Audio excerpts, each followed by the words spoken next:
We're here at a Chola temple from the 11th century called Brihadishwara Temple, a UNESCO World Heritage Site. It's amazing because Rajaraja Chola, the king who built it, he moved more stone than the Great Pyramids of Giza. You know, the central Kumbham stone, which is the top of the temple, is 80 tons. When I'm talking about scale, 200 Taj Mahals could easily fit in this temple complex. But those days, they never had cranes or machinery, so how did he do it? He built a 6-kilometer ramp and like horses, bulls, elephants, human beings pushed. So this temple, of course, was built in the 11th century and they didn't have molds. So what did they do? They made drawings.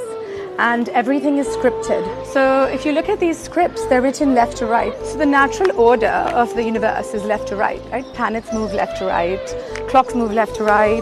Even when you do pradakshinas and arti of a temple, it's left to right. Even blood circulation of our body moves left to right. So it's the natural order. So the reason this temple, the way it's built, it's so strong, it withstood 6 earthquakes and it has no plastering. So what's the secret? So the construction is such, you see this wall here, this is the outer wall. Then they have a 6-foot cavity corridor and then another inner wall and then an entire hollow structure which goes all the way to the top. So they believe the inner structure is the Jivatma of Shiva and the outer structure is the Paramatma, which allows us to have this inner celestial experience when you enter the Garbhagriha.